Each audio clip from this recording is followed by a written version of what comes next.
ನಮಸ್ಕಾರ ಸ್ನೇಹಿತರೆ, KSOU ಕ್ಲಾಸಸ್ಗೆ ಸ್ವಾಗತ.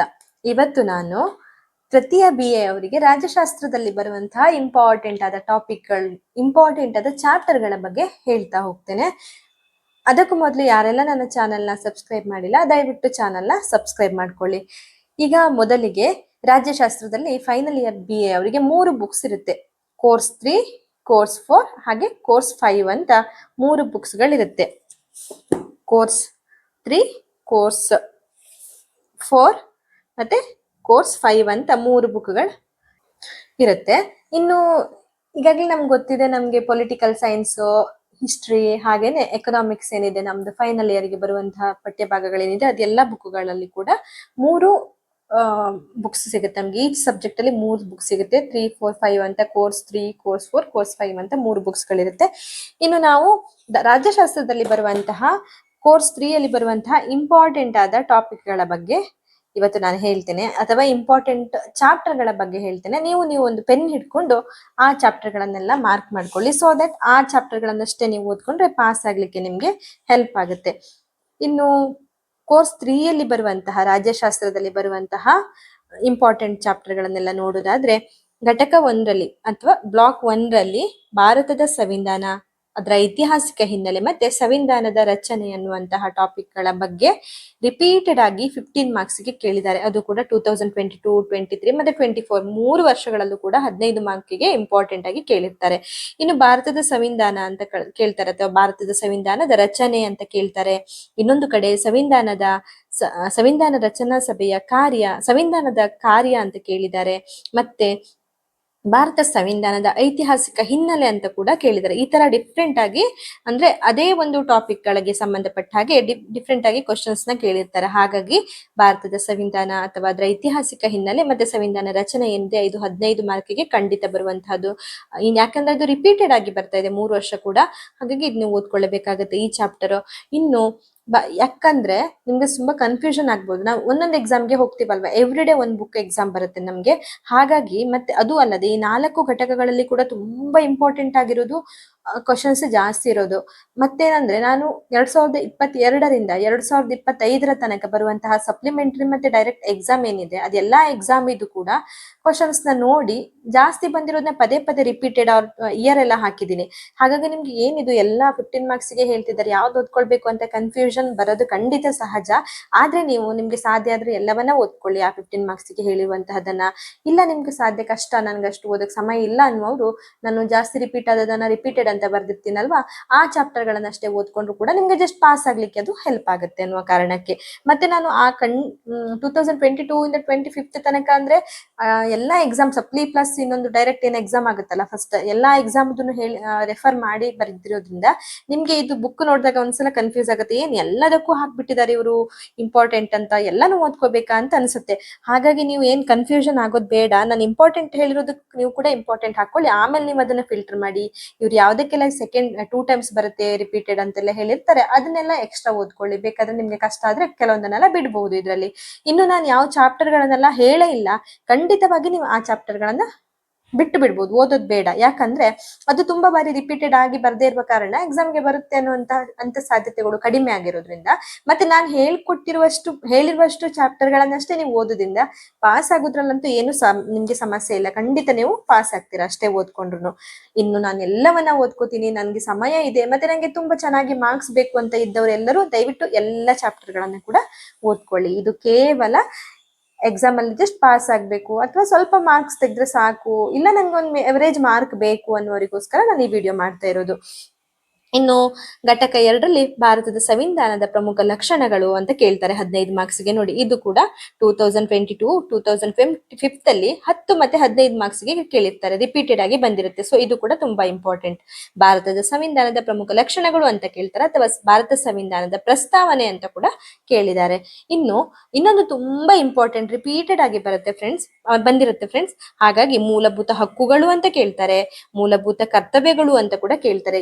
ಇದರ ನಿಮ್ಗೆ ಕರ್ತವ್ಯಗಳನ್ನು ಮಾತ್ರ ಕೇಳ್ಬೋದು, ಮತ್ತೆ ಇಲ್ಲ ಮೂಲಭೂತ ಹಕ್ಕುಗಳನ್ನ ಕೇಳ್ಬೋದು. ಇನ್ನು ಒಂದು ಹೇಳೋದಾದ್ರೆ ಈ ಮೂಲಭೂತ ಹಕ್ಕುಗಳು ಮತ್ತೆ ನೆಕ್ಸ್ಟ್ ಚಾಪ್ಟರ್ ರಾಜನೀತಿ ನಿರ್ದೇಶಕ ತತ್ವಗಳೇನಿದೆ ಇವೆರಡನ್ನು ಕೂಡ ಕಂಬೈನ್ ಆಗಿ 15 ಮಾರ್ಕಿಗೆ 2025ರಲ್ಲಿ ಕೇಳಿದ್ದಾರೆ. ಎರಡನ್ನ ಕಂಬೈನ್ ಮಾಡಿ ಕೇಳಿದ್ದಾರೆ.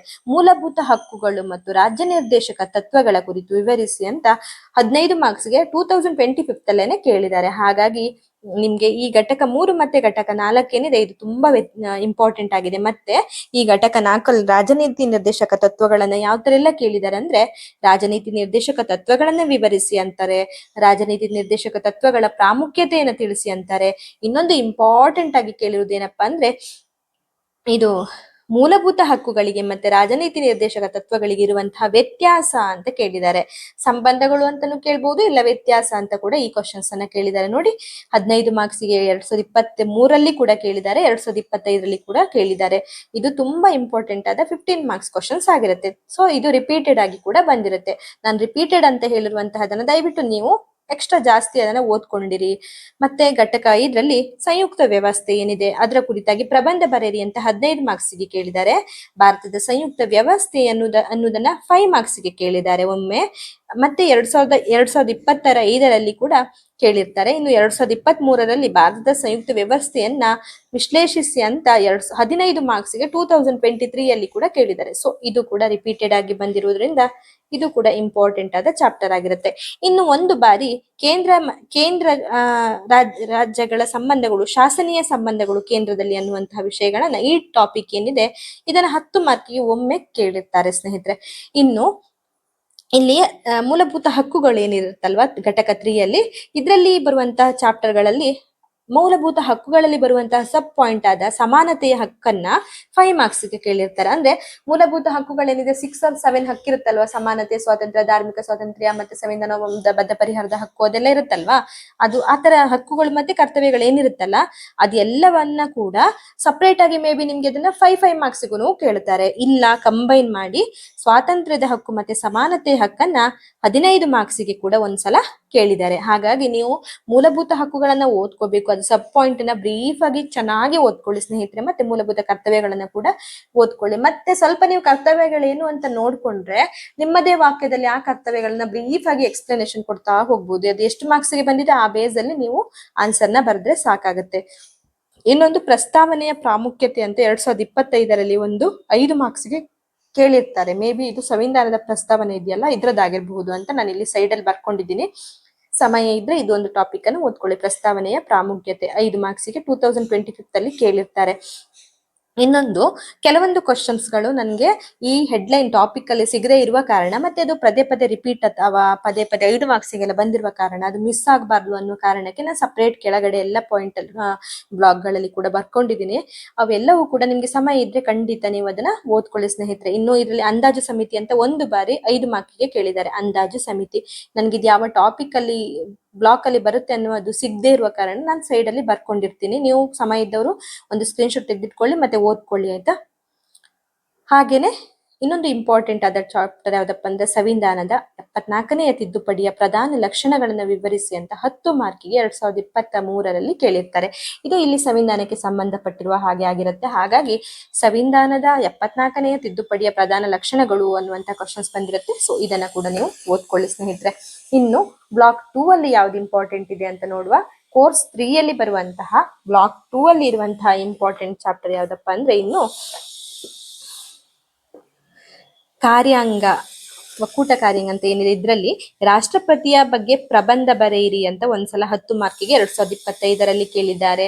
ಹಾಗೇನೆ ರಾಷ್ಟ್ರಪತಿಯ ಚುನಾವಣಾ ಪ್ರಕ್ರಿಯೆ ಅಂತ ಒಂದ್ಸಲ ಬರುತ್ತೆ. ಇನ್ನು ರಾಷ್ಟ್ರಪತಿಯ ಚುನಾವಣಾ ಪ್ರಕ್ರಿಯೆ ಪ್ಲಸ್ ಅಧಿಕಾರಗಳು ಮತ್ತೆ ಕಾರ್ಯಗಳು ಅಂತ ಕೂಡ ಕೇಳಿದ್ದಾರೆ. ಇಲ್ಲಿ ನೋಡಿ ಇದು ರಿಪೀಟೆಡ್ ಆಗಿ ಬರುತ್ತೆ. 5 ಮಾರ್ಕ್ಸ್ಗೆ ರಾಷ್ಟ್ರಪತಿಯ ಚುನಾವಣಾ ಪ್ರಕ್ರಿಯೆ ಅಂತ ಕೇಳಿದ್ದಾರೆ. ರಾಷ್ಟ್ರಪತಿಯ ಬಗ್ಗೆ ಪ್ರಬಂಧ 10 ಮಾರ್ಕಿಗೆ 2025ರಲ್ಲಿ ಕೇಳಿದ್ದಾರೆ. ಇನ್ನು 15 ಮಾರ್ಕ್ಸ್ಗೆ ರಾಷ್ಟ್ರಪತಿಯ ಚುನಾವಣಾ ಪ್ರಕ್ರಿಯೆ, ಅಧಿಕಾರ ಮತ್ತೆ ಕಾರ್ಯಗಳು ಅಂತ ಕೂಡ 15 ಮಾರ್ಕ್ಸ್ಗೆ ಕೇಳಿದ್ದಾರೆ. ಇದು ಕೂಡ ರಿಪೀಟೆಡ್ ಆಗಿ ಬಂದಿರುತ್ತೆ. ಸೊ ಇದು ತುಂಬಾ ಇಂಪಾರ್ಟೆಂಟ್ ಆಗಿದೆ. ಇನ್ನು ಪ್ರಧಾನಮಂತ್ರಿ ಬಗ್ಗೆ ಕೇಳ್ತಾರೆ. ಪ್ರಧಾನಮಂತ್ರಿಯ ಅಧಿಕಾರ ಕಾರ್ಯಗಳು 15 ಮಾರ್ಕ್ಸ್ಗೆ ಒಂದ್ಸಲ ಕೇಳಿದ್ದಾರೆ. ಪ್ರಧಾನಮಂತ್ರಿಯ ಅಧಿಕಾರ ಮತ್ತೆ ಕಾರ್ಯಗಳು. ಈ ಅಧಿಕಾರ ಮತ್ತೆ ಕಾರ್ಯಗಳು ಪ್ರಧಾನಮಂತ್ರಿದ ಏನಿದೆ ಇದು ನಿಮ್ಗೆ ಸೆಕೆಂಡ್ ಇಯರ್ ಅಲ್ಲಿ ಕೂಡ ಇದೆ ಸ್ನೇಹಿತರೆ. ಆಲ್ರೆಡಿ ನಾನು ಸೆಕೆಂಡ್ ಇಯರ್ ಕ್ಲಾಸ್ ಕೂಡ ಹಾಕಿದ್ದೀನಿ. ನೀವು ಅದೇ ಕ್ಲಾಸ್ ಅನ್ನ ಕೂಡ ಅದೇ ವಿಷಯಗಳನ್ನ ಕೂಡ ಇಲ್ಲಿ ನೀವು ಬರೀಬಹುದು. ಸೆಕೆಂಡ್ ಇಯರ್ ನಿಮ್ಗೆ ಓದಿರೋದು ನೆನಪಿದ್ರೆ ಫೈನಲ್ ಇಯರ್ ಅವ್ರು ಅದನ್ನೇ ಕೂಡ ಬರೀತು ಹೋಗ್ಬೋದು. ಇಲ್ಲ ಈ ಪಠ್ಯ ಭಾಗದಲ್ಲಿರುವಂತಹ ಚಾಪ್ಟರ್ ನ ಸ್ವಲ್ಪ ಓದ್ಕೊಂಡು ಇದನ್ನ ಎರಡು ಕಂಪೈನ್ ಮಾಡ್ಕೊಂಡು ಕೂಡ ಬರೀಬಹುದು. ಎಷ್ಟು ಮಾರ್ಕಿಗೆ ಕೊಟ್ಟಿದ್ದಾರೆ ಅದ್ರ ಪ್ರಕಾರ ಅದನ್ನ ಬರೀತಾ ಹೋಗಿ. ಇನ್ನು ಕೇಂದ್ರ ಶಾಸಕಾಂಗ ಇನ್ನು 3ನೇ ಬ್ಲಾಕ್ ಅಲ್ಲಿ ಬರುವಂತಹ ಇಂಪಾರ್ಟೆಂಟ್ ಇದು. ಈ ಚಾಪ್ಟರ್ ನ ಮಿಸ್ ಮಾಡಬೇಡಿ. 2025ರಲ್ಲಿ ಕೇಳಿದ್ದಾರೆ. ಮತ್ತೆ ತುಂಬಾ ಬಾರಿ ಬಂದಿದೆ. ರೀಸೆಂಟ್ ಆಗಿ ಕೂಡ ಅಂದ್ರೆ 2025 ಮತ್ತೆ 2022 ಅಲ್ಲಿ ಕೂಡ ಇದು ಬಂದಿರುತ್ತೆ. ಇದರಲ್ಲಿ ಲೋಕಸಭೆಯ ರಚನೆಯನ್ನ ರಿಪೀಟೆಡ್ ಆಗಿ ಕೇಳಿದ್ರೆ 15 ಮಾರ್ಕ್ಸ್ಗೆ ಲೋಕಸಭೆಯ ರಚನೆ ಅಧಿಕಾರ ಕಾರ್ಯಗಳು ಅಂತ ಕೇಳಿದ್ದಾರೆ. ಮತ್ತೆ ಸ್ಪೀಕರ್ ಏನಿರ್ತಾರೆ ಲೋಕಸಭಾಧ್ಯಕ್ಷರ ಕಾರ್ಯಗಳು ಮತ್ತೆ ಪಾತ್ರ ಅಂತ 15 ಮತ್ತೆ 10 ಮಾರ್ಕ್ಸ್ಗೆ ಕೂಡ ಕೇಳಿದ್ದಾರೆ. ಈ ಚಾಪ್ಟರ್ ಅನ್ನ ನೀವು ಮಿಸ್ ಮಾಡಲೇಬೇಡಿ. ತುಂಬಾ ಇಂಪಾರ್ಟೆಂಟ್ ಆಗಿದೆ, ರಿಪೀಟೆಡ್ ಆಗಿ ಬಂದಿರುತ್ತೆ. ಇನ್ನು ನೆಕ್ಸ್ಟ್ ಯಾವ್ದಪ್ಪ ಇಂಪಾರ್ಟೆಂಟ್ ಚಾಪ್ಟರ್ ಅಂತ ಹೇಳಿದ್ರೆ ಸರ್ವೋಚ್ಚ ನ್ಯಾಯಾಲಯದ ರಚನೆ. ಸರ್ವೋಚ್ಚ ನ್ಯಾಯಾಲಯ ಅಂದ್ರೆ ಸುಪ್ರೀಂ ಕೋರ್ಟ್ ಸ್ನೇಹಿತರೆ. ಸೊ ಸುಪ್ರೀಂ ಕೋರ್ಟ್ ನ ನ್ಯಾಯಾಲಯದ ರಚನೆ ಮತ್ತೆ ಅಧಿಕಾರ ವ್ಯಾಪ್ತಿ ಇದರ ಬಗ್ಗೆ 15 ಮಾರ್ಕ್ಸ್ಗೆ ಕೇಳಿದ್ದಾರೆ. ಈವನ್ ಇದ್ರ ಬಗ್ಗೆ 10 ಮಾರ್ಕ್ಗೆ ಕೂಡ ಕೇಳಿದ್ದಾರೆ. ಸರ್ವೋಚ್ಚ ಸುಪ್ರೀಂ ಕೋರ್ಟ್ ನ ರಚನೆ ಅಂತ 10 ಮಾರ್ಕ್ಸ್ಗೆ ಕೇಳಿರ್ತಾರೆ, ಅಥವಾ ಸರ್ವೋಚ್ಚ ನ್ಯಾಯಾಲಯದ ರಚನೆ ಅಧಿಕಾರ ವ್ಯಾಪ್ತಿ ಅಂತ ಕೂಡ 15 ಮಾರ್ಕ್ಸ್ಗೆ ಕೇಳ್ತಾರೆ. ಇನ್ನು ಇದೇ ಚಾಪ್ಟರ್ ಅಲ್ಲಿ ಬರುವಂತಹ ಇನ್ನೂ 2 ಟಾಪಿಕ್ ಅದು ತುಂಬಾ ಇಂಪಾರ್ಟೆಂಟ್ ಆಗಿದೆ, ಪ್ಲಸ್ ರಿಪೀಟೆಡ್ ಆಗಿದೆ. ಹಾಗಾಗಿ ಈ ಚಾಪ್ಟರ್ ಕೂಡ ತುಂಬಾ ಇಂಪಾರ್ಟೆಂಟ್, ಮಿಸ್ ಮಾಡಬೇಡಿ. ಇದರಲ್ಲಿ ಯಾವ ತರ ಕೇಳ್ತಾರೆ ಅಂದ್ರೆ ನ್ಯಾಯಿಕ ವಿಮರ್ಶೆನ 2023ರಲ್ಲಿ ಕೇಳಿದ್ದಾರೆ. ಅಗೇನ್ 2025 ಅಲ್ಲಿ ಕೂಡ 5 ಮಾರ್ಕ್ಸ್ಗೆ ನ್ಯಾಯಿಕ ವಿಮರ್ಶೆ ಅಂತ ಕೇಳಿದ್ದಾರೆ. ಸೊ ಇದೊಂದು ಪಾಯಿಂಟ್ ಅನ್ನ ನೀವು ಓದ್ಕೊಳ್ಳಿ. ಇನ್ನು ಇದರಲ್ಲೇನೆ ರಿಪೀಟೆಡ್ ಆಗಿ ಕೇಳಿರುವಂತಹದ್ದು ನ್ಯಾಯಾಂಗದ ಕಾರ್ಯಶೀಲತೆಯನ್ನ ವಿವರಿಸಿ ಅಂತ 10 ಮಾರ್ಕ್ಗೆ ರಿಪೀಟೆಡ್ ಆಗಿ ಇದು ಕೂಡ ಬಂದಿದೆ. ಸೊ ಈ ಚಾಪ್ಟರ್ ಕೂಡ ನೀವು ಮಿಸ್ ಮಾಡಬಾರ್ದು. ಇಲ್ಲಿ ಇದೊಂದು ಚಾಪ್ಟರ್ ಹಾಗೆ ಇದು ಮತ್ತೆ ಈ ಚಾಪ್ಟರ್ ನ ಓದ್ಕೊಳ್ಬೇಕು. ಮತ್ತೆ ಉಳಿದದ್ದನ್ನ ಬೇಕಾದ್ರೆ ನೀವು ಸ್ಕಿಪ್ ಮಾಡಬಹುದು. ಇನ್ನು 5 ಮಾರ್ಕ್ಸ್ಗೆ ಮತ್ತೆ ಕೆಲವೊಂದನ್ನ ಕೇಳಿದ್ದಾರೆ. ತುರ್ತು ಪರಿಸ್ಥಿತಿಯ ಬಗ್ಗೆ ಟಿಪ್ಪಣಿ ಬರೆಯಿರಿ ಅಂತ ಕೇಳಿದ್ದಾರೆ. ವಿಧಾನ ಪರಿಷತ್ ರಚನೆ ಬಗ್ಗೆ ಕೇಳಿದ್ದಾರೆ. ಇವೆರಡನ್ನು ನಿಮ್ಗೆ ಸಿಕ್ಕಿದ್ರೆ ಇವೆರಡು ಪಾಯಿಂಟ್ ಅನ್ನ ಓದ್ಕೊಳ್ಳಿ, 5 ಮಾರ್ಕ್ಸ್ಗೆ ಬಂದ್ರೆ ಹೆಲ್ಪ್ ಆಗುತ್ತೆ ಅಂತ. ಇನ್ನು ರಾಜ್ಯ ಮಂತ್ರಿಮಂಡಲದ ರಚನೆ ಮತ್ತೆ ಕಾರ್ಯವನ್ನ 2022ರಲ್ಲಿ 2025ರಲ್ಲಿ 15 ಮತ್ತೆ 10 ಮಾರ್ಕ್ಸ್ಗೆ ಕೇಳಿರ್ತಾರೆ. ರಾಜ್ಯ ಮಂತ್ರಿಮಂಡಲದ ರಚನೆ ಮತ್ತು ಕಾರ್ಯ ಎನ್ನುವ ವಿಷಯದ ಬಗ್ಗೆ. ಸೊ ಈ ಚಾಪ್ಟರ್ ಎಲ್ಲಾದ್ರೂ ಸಿಕ್ಕಿದ್ರೆ ನಿಮ್ಗೆ ಓದ್ತಾ ಇರುವಾಗ ಖಂಡಿತ ಇದನ್ನ ಕೂಡ ಓದ್ಕೊಳ್ಳಿ. ನೀವು ಸ್ಕ್ರೀನ್ ಶಾಟ್ ತಗೊಳ್ಳಿ. ಈ ತರ ಎಕ್ಸ್ಟ್ರಾ ಬರ್ದಿರೋದನ್ನ. ನನ್ನ ಹ್ಯಾಂಡ್ ರೈಟಿಂಗ್ ನಿಮ್ಗೆ ಅರ್ಥ ಆಗುತ್ತೆ ಅನ್ಸುತ್ತೆ, ಇಲ್ಲಾಂದ್ರೆ ನಾನೀಗ ಹೇಳುವಾಗ ನೀಟಾಗಿ ಕೇಳ್ಕೊಳ್ಳಿ ಸ್ನೇಹಿತರೆ. ರಾಜ್ಯ ಮಂತ್ರಿಮಂಡಲದ ರಚನೆ ಮತ್ತೆ ಕಾರ್ಯ ರಿಪೀಟೆಡ್ ಆಗಿ 2022 ಮತ್ತೆ 2025ರಲ್ಲಿ 10-15 ಮಾರ್ಕ್ಸ್ಗೆ ಕೇಳಿದ್ದಾರೆ. ಇನ್ನೊಂದು ಇಂಪಾರ್ಟೆಂಟ್ ಆಗಿ 15 ಮಾರ್ಕ್ಸ್ಗೆ ಕೇಳ್ತಾ ಇರುವಂತದ್ದು, ಈಗಾಗಲೇ ಹೇಳಿರ್ತೀನಿ ನಾನು, ಲೋಕಸಭಾಧ್ಯಕ್ಷರ ಅಧಿಕಾರ ಮತ್ತೆ ಕಾರ್ಯ ಏನಿದೆ ಲೋಕಸಭಾ ಸ್ಪೀಕರ್ ಅಂತಾನೂ ಕೂಡ ಕೇಳ್ತಾರೆ ನಿಮ್ಗೆ. ಅವೆರಡು ಒಂದೇ ಆಗಿರುತ್ತೆ. ಸೊ ಈ ಚಾಪ್ಟರ್ ನ ಮಿಸ್ ಮಾಡಬೇಡಿ, ಓದ್ಕೊಳ್ಳಿ. 15 ಅಥವಾ 10 ಮಾರ್ಕ್ಸ್ಗೆ ಬರುತ್ತೆ. ಇನ್ನು ಬ್ಲಾಕ್ 3 ಅಲ್ಲಿ ಇಂಪಾರ್ಟೆಂಟ್ ಯಾವ್ದಪ್ಪ ಅಂತಂದ್ರೆ ರಾಜ್ಯ ಕಾರ್ಯಾಂಗ. ಇದರಲ್ಲಿ ರಾಜ್ಯಪಾಲರ ಅಧಿಕಾರ ಮತ್ತೆ ಕಾರ್ಯಗಳನ್ನ 15 ಮಾರ್ಕ್ಸ್ಗೆ ರಿಪೀಟೆಡ್ ಆಗಿ ಕೇಳಿದ್ದಾರೆ. ಇನ್ನು ಮುಖ್ಯಮಂತ್ರಿಯ ನೇಮಕ ಅಧಿಕಾರ ಮತ್ತೆ ಕಾರ್ಯಗಳು ಏನಿದೆ, ಮುಖ್ಯಮಂತ್ರಿ ಅಧಿಕಾರ ಮತ್ತೆ ಕಾರ್ಯಗಳು ಮತ್ತೆ ಮುಖ್ಯಮಂತ್ರಿ ಮತ್ತೆ ಮಂತ್ರಿಮಂಡಲ ರಚನೆ ಅಂತ 15 ಮಾರ್ಕ್ಸ್ಗೆ 2025 ಮತ್ತೆ 2023ರಲ್ಲಿ 15 ಮಾರ್ಕ್ಸ್ಗೆ ಕೇಳಿದ್ದಾರೆ. ಇದೊಂದು ಇಂಪಾರ್ಟೆಂಟ್ ಆದ ಟಾಪಿಕ್ ಆಗಿರುತ್ತೆ, ರಿಪೀಟೆಡ್ ಆಗಿ ಬಂದಿರುತ್ತೆ. ಇನ್ನೊಂದು ರಾಜ್ಯ ಶಾಸಕಾಂಗ ರಚನೆ ಮತ್ತೆ ಕಾರ್ಯಗಳನ್ನ 15 ಮಾರ್ಕ್ಸ್ಗೆ ಮತ್ತೆ 10 ಮಾರ್ಕ್ಸ್ಗೆ 2023-22 ಅಲ್ಲಿ ಕೇಳಿರ್ತಾರೆ. ಸೊ ಅದು ಇಂಪಾರ್ಟೆಂಟ್ ಆಗಿರುತ್ತೆ. ಇನ್ನೊಂದು ಇಂಪಾರ್ಟೆಂಟ್ ಅಂದ್ರೆ ಹೈಕೋರ್ಟ್ ನ ರಚನೆ ಅಧಿಕಾರ ಕಾರ್ಯಗಳು ಅಂತ 10 ಮಾರ್ಕ್ಗೆ 2023ರಲ್ಲಿ ಕೇಳಿದ್ದಾರೆ. ಸೊ ಇದು ಕೂಡ ಚಾಪ್ಟರ್ ಇಂಪಾರ್ಟೆಂಟ್ ಆಗಿರುತ್ತೆ. ಇನ್ನೊಂದು ಗ್ರಾಮೀಣ ಸ್ಥಳೀಯ ಸರ್ಕಾರಗಳು ಅಥವಾ ಗ್ರಾಮ ಪಂಚಾಯತ್ ಬಗ್ಗೆ ವಿವರಿಸಿ ಅಂತ ಕೂಡ ಕೇಳಬಹುದಾಗುತ್ತೆ ನಿಮ್ಗೆ. ಆಗ ನೀವು ಗ್ರಾಮೀಣ ಸ್ಥಳೀಯ ಸರ್ಕಾರಗಳಲ್ಲಿ ಬರುವಂತಹ ಒಂದು ಚಾಪ್ಟರ್ ಏನಿದೆ ಇದರಲ್ಲಿ ಬರುವಂತದ್ದು, ಇಲ್ಲಿ ಪಂಚಾಯತ್ ರಾಜ್ ವ್ಯವಸ್ಥೆ ಬಗ್ಗೆ ಇರುತ್ತೆ. ಸೊ ಆ ವಿಷಯದ ಬಗ್ಗೆ ನೀವು ಓದ್ಕೊಂಡು ಬರಿಬೇಕಾಗುತ್ತೆ. ಅದು ಕೂಡ 15 ಮಾರ್ಕ್ಸ್ಗೆ ಒಮ್ಮೆ ಕೇಳಿದ್ದಾರೆ. ಗ್ರಾಮ ಪಂಚಾಯತ್ ವ್ಯವಸ್ಥೆಯನ್ನು ವಿವರಿಸಿ ಅಂತ ಕೇಳ್ತಾರೆ. ಇನ್ನು ಭಾರತದ ಚುನಾವಣಾ ಆಯೋಗದ ಕುರಿತು ಪ್ರಬಂಧ ಬರೆಯಿರಿ ಅಂತ 2025-23 ಅಲ್ಲಿ ಕೂಡ ರಿಪೀಟೆಡ್ ಆಗಿ ಕೇಳಿದ್ದಾರೆ. ಚುನಾವಣಾ ಆಯೋಗದ ಕುರಿತು ಪ್ರಬಂಧ ಬರೆಯಿರಿ ಅಂತ. ಸೊ ಇದೊಂದು ಟಾಪಿಕ್ ನಿಮ್ಗೆ ಸಿಕ್ಕಿದ್ರೆ ಇದನ್ನ ಕೂಡ ನೀವು ಓದ್ಕೊಳ್ಳಿ ಸ್ನೇಹಿತರೆ. ಇನ್ನು ಬ್ಲಾಕ್ 4 ಅಲ್ಲಿ ನೋಡೋದಾದ್ರೆ ಬ್ಲಾಕ್ 4ರಲ್ಲಿ ಕೋರ್ಸ್ 3 ಅಲ್ಲಿ ಬರುವಂತಹ ಬ್ಲಾಕ್ 4 ಅಲ್ಲಿ ನೋಡೋದಾದ್ರೆ ರಾಜ್ಯಗಳ ಪುನರ್ ವಿಂಗಡಣೆ ಅಂತ 5 ಮಾರ್ಕ್ಸ್ಗೆ ಕೇಳಿದ್ದಾರೆ. ಇದೊಂದು ಪಾಯಿಂಟ್ ಅನ್ನ. ಇನ್ನು ನೆಕ್ಸ್ಟ್ ನೋಡೋದಾದ್ರೆ ಚುನಾವಣಾ ಆಯೋಗದ ಅಧಿಕಾರ ಕಾರ್ಯಗಳು. ಸಾರಿ, ನಾನು ಇಲ್ಲಿ ನಿಮ್ಗೆ ಬ್ಲಾಕ್ 2 ಅಲ್ಲಿ ಎಂಡ್ ಅಲ್ಲಿ ನಿಮ್ಗೆ ಏನು ಬರ್ದಿದ್ದೀನಲ್ಲ, ಈ ಕ್ವಶನ್ಸ್ ಏನಿದೆ ಇದರದ ಚಾಪ್ಟರ್ ಇಲ್ಲೇ ಇದೆ ಸ್ನೇಹಿತರೆ. ಭಾರತದ ಚುನಾವಣಾ ಆಯೋಗದ ಅಧಿಕಾರ ಮತ್ತೆ ಕಾರ್ಯಗಳನ್ನ 10 ಮತ್ತೆ 15 ಮಾರ್ಕ್ಸಿಗೆ ಕೇಳಿದ್ದಾರೆ. ನನಗೆ ಆಕ್ಚುಲಿ ಟಾಪಿಕ್ ಕೆಲವೊಂದು ಸಿಗದೆ ಇರೋ ಕಾರಣ ನಾನು ಮಿಸ್ ಆಗ್ಬಾರ್ದು ಅನ್ನೋ ಕಾರಣಕ್ಕೆ ಇಲ್ಲಿ ಕೆಳಗಡೆ ಬರ್ಕೊಂಡಿರ್ತೀನಿ ಅಷ್ಟೇ. ನೀವೇನು ಎಕ್ಸ್ಟ್ರಾ ಎಲ್ಲಿಂದರ ತಗೊಂಡ್ ಬಂದ್ ಬರ್ದಿರಲ್ಲ ನಾನು. ಅದು ನನಗೆ ಕ್ವಶನ್ ಪೇಪರ್ ಅಲ್ಲಿ ಇರುತ್ತೆ. ಈವನ್ ನಮ್ದು ಯಾವ್ದೋ ಟಾಪಿಕ್ ಒಳಗಡೆ ಅದು ಇರುತ್ತೆ. ನನಗೆ ಅದು ಸಿಗದೆ ಇರೋ ಕಾರಣ ನಾನು ಸೈಡ್ ಅಲ್ಲಿ ಬರ್ಕೊಂಡು ನಿಮ್ಗೆ ಮಿಸ್ ಆಗ್ಬಾರ್ದು ಅನ್ನೋ ಕಾರಣಕ್ಕೆ ಸಪರೇಟ್ ಬರ್ಕೊಂಡು ಹೇಳ್ತಾ ಇರ್ತೀನಿ ಅಷ್ಟೇ. ಇನ್ ಕೇಸ್ ಅದು ಟಾಪಿಕ್ ಎಲ್ಲ ಸಿಕ್ಕಿದ್ರೆ ನೀವು ಅಲ್ಲೇ ಓದ್ಕೊಂಡ್ಬಿಡಿ. ನಾನು ಅಲ್ಲೂ ಕೂಡ ಮಾರ್ಕ್ ಮಾಡಿರ್ತೀನಿ ಕೆಲವೊಂದನ್ನ. ಇನ್ನು ಇದು ಚುನಾವಣಾ ಆಯೋಗದ ಕಾರ್ಯಗಳೇನಿದೆ, ಅಧಿಕಾರ ಏನಿದೆ 10-15 ಮಾರ್ಕ್ಸ್ಗೆ ಕೇಳ್ತಾರೆ. ರಿಪೀಟೆಡ್ ಆಗಿ ಬಂದಿದೆ 2023-22 ಅಲ್ಲಿ. ಇನ್ನೊಂದು ಯಾವ್ದಪ್ಪ ಅಂದ್ರೆ ರಾಷ್ಟ್ರೀಯ ಮಾನವ ಹಕ್ಕುಗಳ ಆಯೋಗ ಅಂತ ಕೂಡ ಒಂದ್ಸಲ ಕ್ವಶನ್ಸ್ ಕೇಳಿದ್ದಾರೆ. ಇದು ಸಮಯ ಇದ್ರೆ ಓದ್ಕೊಳ್ಳಿ. ಇನ್ನು ವೆರಿ ವೆರಿ ಇಂಪಾರ್ಟೆಂಟ್ ಟಿಪ್ಪಣಿ 5 ಮಾರ್ಕ್ಸ್ಗೆ ಕೇಳ್ತಾರೆ.